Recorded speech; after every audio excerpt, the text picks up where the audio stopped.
মেহের আর বসে থাকলো না, দৌড়ে ছুটে গিয়ে তুহিনের পথ আটকে দাঁড়ালো। তুহিন ভুরু কুঁচকে তাকালো মেহেরের দিকে। মেহের কিছুক্ষণ চুপ থেকে তেজালো সরে বলল, এখানে কেন এসেছেন আপনি? একজনকে সাহায্য করেছিলাম, সে তো পুরো একটা স্বার্থপর, আমার হালচাল জিজ্ঞেস করতে আসেনি, তাই আমি আসলাম তার খোঁজ খবর নিতে। আপনাকে বলেছিলাম আমাকে সাহায্য করতে, কেন গেলেন? মন চাইছে। আপনি আপনি আমাকে কেন ছুঁয়েছেন? কেন? কেন তন্ময় বলার আগে মেহের চিৎকার করে উঠল, চুপ! একদম উল্টাপাল্টা কথা বলবেন না। তুই এ কথা শুনে মেহেরের কাছে এসে মেহেরের বাহু ঝাঁকাতে ঝাঁকাতে বলল, তোর মতো স্বার্থপর মেয়ে না আমি দুইটা দেখিনি। তোর জন্য মরতে মরতে বেঁচেছি, আর তুই একবারও দেখা করলি না। ভাব দেখাস আমাকে? তোর ভাবের পরোয়া করি না আমি। তাহলে যান, চলে যান। তুহিন আগে থেকেই মেহেরের কথায় রেগেছিল। এখনকার কথাটা যেন তুহিনের রাগে ঘি ঢালার কাজ করলো। তুহিন মেহেরের বাহুতে ছুতে গেলেই মেহের দু পা পিছিয়ে গেল। তুহিন তাদেরকে হেসে বলল, সত্যি তোর মতো মেয়েকে না সাহায্য করা উচিতই না। উম, তা কেমন মেয়ে আমি? তুহিন হিতাহিত জ্ঞান ছাড়াই দাঁতে দাঁত পিষে বলল, স্বার্থপর, নিকৃষ্ট আর অমানুষ। আর কিছু? যা যা, তোর সঙ্গে আর কোনো কথাই নেই, মর গিয়ে। বলেই মেহেরের কাঁধে অজান্তেই জোরে ধাক্কা দিয়ে চলে গেল। মেহের সামান্য পেছালেও নিজেকে যথাসম্ভব সামলে নিল। তুহিন বাইরে বেরিয়ে পেছনে তাকিয়ে দেখল মেহের দু হাত দিয়ে ধীরে ধীরে দরজাটা লাগাতে ব্যস্ত, তবে দৃষ্টি শুধু তুহিনের পানে নিবদ্ধ। এক সময় যেন ঘনিয়ে এলো তাদের দৃষ্টির মাঝে দরজা নামক এক বস্তু, যা বাধা হয়ে দাঁড়ালো তাদের মাঝে। হারালো চোখে সেই সূক্ষ্ম দৃষ্টি মুহূর্তের মাঝেই।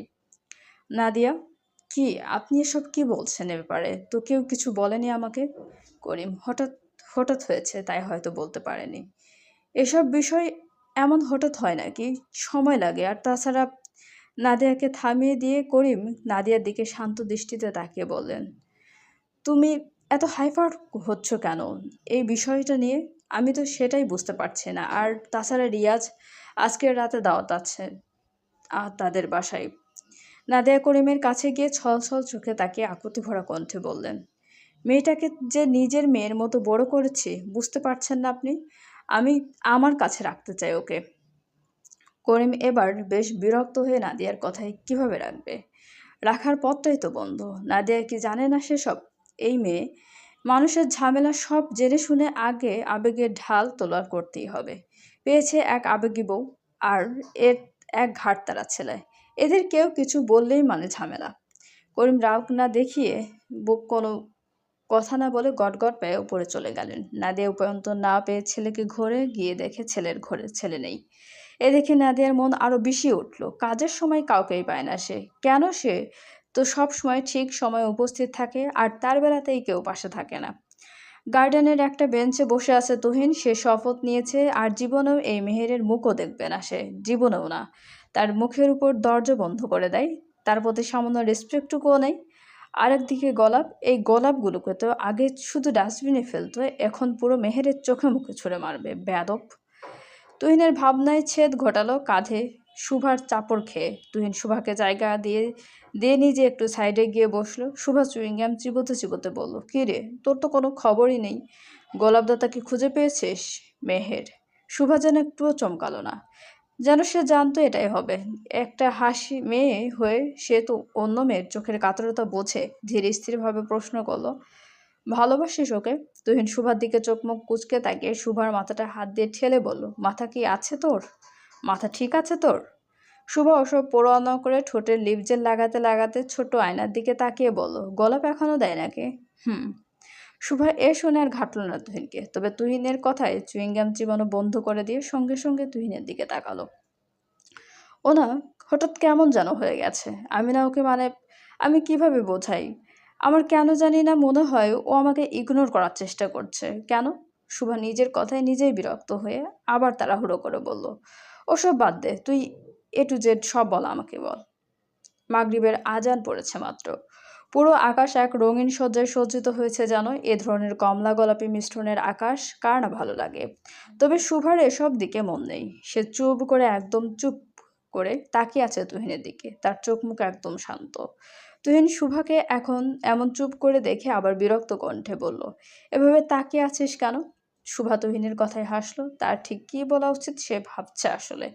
সে চয়নকে ভালোবাসে আজ 4 বছর বা তার চেয়েও কম হবে, কিন্তু সে যে পাগলামি করেছে এই একটা ভদ্র শান্ত একদম তার ভিন্ন ধাঁচের ছেলের জন্য, এতে সবাই তাকে পাগলই বলবে। সে কিছুটা হলেও বুঝে ভালোবাসার মানুষটা অবহেলা করলে কতটা যন্ত্রণা হয়।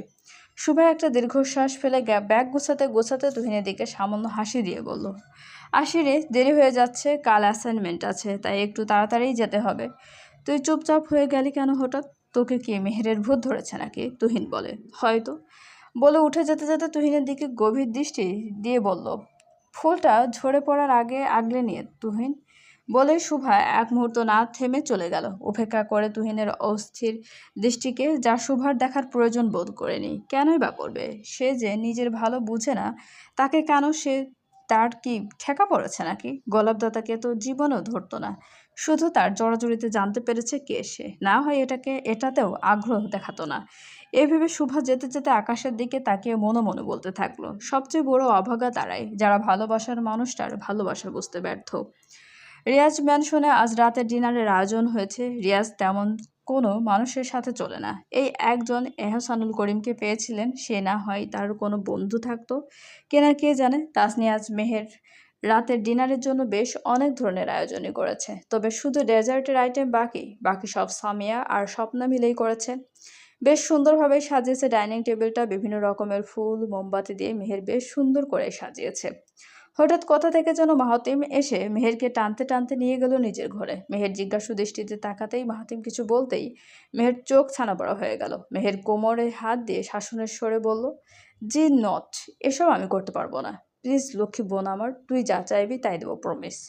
প্রয়োজন নেই। মাহিম ভাইয়ের কাছ থেকে বা আব্বু আম্মুর কাছ থেকে চেয়ে নেব। কোনো প্রয়োজন নেই তোমার, প্লিজ, মাহাতিম বলে। মেয়ের কোনো কথা না বলে চুপচাপ ঘর থেকে বের হয়ে যেতেই ঠোঁট টিপে সামান্য হাসলো। মাহাতিম অন্যদিকে বেজার মুখে বসে রইল। বোনের জন্য সে কত করে, কিন্তু এই মেয়ে সামান্য তুমি একটুও কথা শোনে না। যাবেই বা না সে বাইরে, খাবেও না কিছু। আর মেহেরের সঙ্গে তো কোনো কথাই নেই তার। কপালে এ ধরনের ভাই বোন লেখা ছিল, ধুর শালার কপাল। তুহিন বাড়িতে ঢুকতেই তাহিয়া আর মা বাবাকে পরিপাটি হয়ে রেডি থাকতে দেখে একটু অবাক হলো, তবে কিছু না বলে নিজের ঘরের দিকে যেতে গেল। করিম ঘড়ি দেখে তুহিনের উদ্দেশ্যে বললেন, তোমার রিয়াজ আঙ্কেলের বাসায় দাওয়াত ছিল, রেডি হয়ে আসো, আমরা যাচ্ছি। আমি যাব না, আপনারা যান, কাল অ্যাসাইনমেন্ট আছে, লিখতে হবে। বলে কারো দিকে না তাকিয়ে তুহিন নিজের রুমে চলে গেল। করিম একবার নাদিয়ার দিকে তাকিয়ে তার সঙ্গে যাওয়ার ইশারা করতেই তাহিয়া সহ নাদিয়া করিম রিয়াজ ম্যানশনে যাওয়ার উদ্দেশ্যে রওনা হলো। তুহিন উঁকি মেরে ঘর থেকে বেরিয়ে গেল, দেখলো তারা চলে গেছে। এতে তুহিনের খটকা লাগলো। এমন তো হওয়ার কথা না, তার আব্বু জোর করলো না কেন? যাক, ভালোই হয়েছে। ওই বাড়িতে যাবেই বা কেন সে? তাকে এক প্রকার তাড়িয়েই দেওয়া হয়েছে। যাবে না সে, মরলেও যাবে না। মেহের আর তাসনিয়া একে একে সবকিছু পরিবেশন করছে। বড়দের সাথে কথা বলা তাদের একদমই পছন্দ নয়, তাই আগে আগে সবকিছু সার্ভ করে এসে তাসনিয়ার গলা জড়িয়ে ধরল।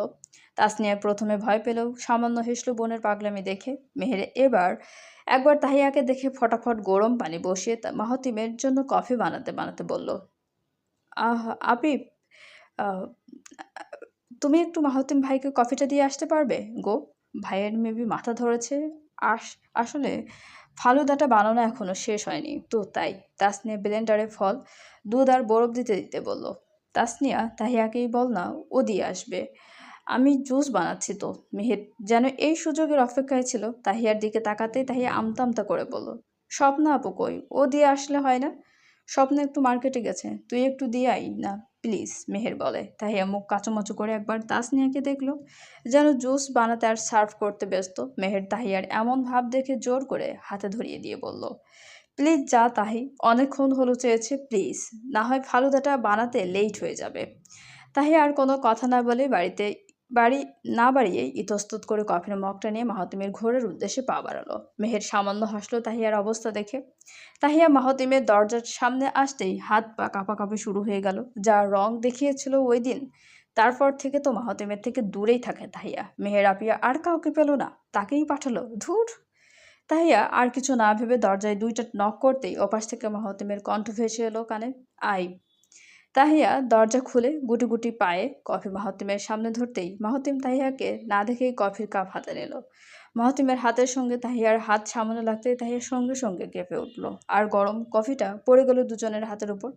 মাহাতিম তেমন ভাবাবেগ না দেখালেও তাহিয়া আহ শব্দ করে উঠল। মাহাতিম তাহিয়ার গলার আওয়াজ পেতেই সঙ্গে সঙ্গে তাহিয়ার পানে তাকিয়ে অবাক হলো কিছুটা, যে হাতটা ফু দিতে ব্যস্ত। মাহাতিম কপাল চাপড়ানোর ভঙ্গিতে তাহিয়ার হাত টেনে এনে ড্রেসিং টেবিলে থাকা অয়েন্টমেন্টটা লাগাতে লাগাতে বলল, গাধি, একটা কফিও ঠিক মতো দিতে পারিস না তুই? আমার কপাল যে ফাটা জানতাম, এতটা ফাটা সেটা জানতাম না, মাহাতিম বলে।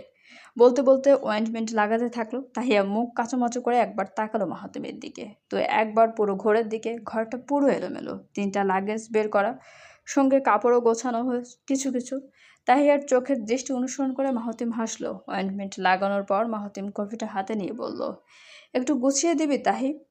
তাহিয়া মাহাতিমের এমন কথা শুনে সঙ্গে সঙ্গে চোখে চোখ রেখে প্রশ্ন করলো, কোথাও কি যাবেন মাহাতিম ভাই? হ্যাঁ, চলে যাব। তোর তো আমাকে সহ্য হয় না, তাই ভাবলাম তোকে কষ্ট দিয়ে কি হবে, চলেই যাই না হয়। তাহিয়া তৎক্ষণাৎ মাহাতিমের কথার বিরোধিতা করে বলল, না, আপনি যাবেন না, আমি মোটেও বিরক্ত হই না আপনার উপর। মাহাতিম কফির মগটা রেখে একে একে লাগেজে কাপড় ভরতে ভরতে বলল, এই যে আমাকে দেখলে খালি পালাস, এটাকে কি ধরে নেব তাহি? তাহিয়া মাহাতিমের কাপড় গোছানো দেখে মাহাতিমের হাত ধরে আবার বিরোধিতা করে বলল, আপনি কেন যাবেন? কখন ফিরবেন? তাড়াতাড়ি ফিরবেন তো মাহাতিম ভাই। মাহাতিম হাসলো তাহিয়ার কথায়। মাহাতিম সামান্য ঝুঁকে তাহিয়ার নাক টিপে দিয়ে বলল, তুই যত তাড়াতাড়ি বড় হবি, ঠিক তত তাড়াতাড়ি আমি ফিরে আসব। বড় হবি তো তাড়াতাড়ি, যদিও তুই বড়ই, তুই তোর বাপের চোখে, শুধু তোর বাপের চোখে লাগে না আর কি। তাহিয়ার চোখ এবার টলমল করে উঠল মাহাতিমের কথায়। সে কিছু না বলে মাহাতিমের ঘর থেকে বের হয়ে যাবে। তার আগেই মাহাতিম তাহিয়ার হাত ধরে নিজের কাছে টেনে এনে আলতো করে জড়িয়ে ধরে বলল, হঠাৎ এত মায়া জাগার কারণ কি তাহি? আমি চলে যাব বলে তুই কাঁদছিস? আনবিলিভেবল। বলে আরো শক্ত করে জড়িয়ে ধরল তাহিয়াকে। তাহিয়ার যেন এদিকে হুঁশ নেই। সে মাহাতিমের লাইফে যেন আরো সিটিয়ে গেল। মাহাতিমের বুকে কখন কতটা মুহূর্ত কেটে গেল তার কোনো হিসাব নেই। তাহিয়ার মাহাতিমের ঘোর ভাঙল মেহেরের দরজায় নক করার শব্দে। মাহাতিম তাহিয়াকে ছেড়ে দিয়ে ব্যাগ গোছানোর কাজে মনোযোগী হলো। মেহের 2বার নক করেই ভেতরে ঢুকে দেখলো তাহিয়ার নাকের পানি চোখের পানি একাকার। এ দেখে মেহের কিছুটা রাগান্বিত সুরে বলল, কি করেছো ওর সঙ্গে? কাঁদছে কেন ও? মাহাতিম সুন্দর একটা হাসি উপহার দিয়ে বলল, চলে যাব দেখে কাঁদছে। মেহের বলে, ইম্পসিবল। মাহাতিম এবার মেহেরের দিকে বেশ কিছুক্ষণ তাকিয়ে মাথায় চাপড় মেরে বলল, তো তুই বল কেন কাঁদছে? মাহাতিমের কথায় মেহের কিছুটা থতমত হয়ে কথা ঘুরিয়ে বলল, চলো, খাবার খেতে ডাকছে সবাই তাহি, চল আমার ওয়াশরুম থেকে হাত মুখ ধুয়ে তারপর যাস। তাহিয়া মাথা ডানে বামে নেড়ে মাহাতিমের দিকে আবার করুণ চোখে তাকিয়ে চলে গেল মেহেরের ঘরের দিকে। মেহেরও তাহিয়ার পিছু পিছু যেতে গেল। মাহাতিম এবার এক হাতে মেহেরকে জড়িয়ে ধরে বলল, তুই আমার বেস্ট বোন। মেহের সামান্য হাসলো, তবে তৎক্ষণাৎ মুখটা কিছুটা কঠোরভাবে ভাব এনে বলল, যখন কথা শুনি তখন বেস্ট বোন না হয় না। না না, তুই সবসময় বেস্ট। মেহের মুখ মুচকিয়ে দিয়ে ঘর থেকে বের হয়ে যেতে যেতে বলল, আমাকে উস্কে আর লাভ নেই, এটাই ফার্স্ট, এটাই লাস্ট। বলতে বলতেই আলতো হাসে, তবে মাহাতিম আড়াল হতেই মুখটা মলিন করে একটা দীর্ঘশ্বাস ফেলে বিড়বিড় করে বলল, পূর্ণতা পাক সব ভালোবাসা, হাহাকার যেন না থাকে কারো মনে, শুধু থাকুক পূর্ণতা, পূর্ণতা আর পূর্ণতা। খাওয়া দাওয়া শেষে করিম নাদিয়ার যখন যাওয়ার পালা এলো, এখন নাদিয়া নিজের আনা গিফট থেকে মাহাতিম আর মাহিমের জন্য আনা ঘড়ি তাদের দিয়ে দিল। নাদিয়া মেহেরকে কাছে টেনে জুয়েলারির বক্স থেকে একটা সুন্দর কারুকাজ করা ব্রেসলেট পরিয়ে দিতে দিতে বললেন, এটা কখনো খুলো না হাত থেকে, অনেক আদর করে দিয়েছি। মেহের ব্রেসলেটটার একবার দেখে একবার নাদিয়ার পানে তাকিয়ে মাথা নাড়ল। সঙ্গে সঙ্গে নাদিয়া মেহেরকে শক্ত করে বুকে জড়িয়ে ধরলেন।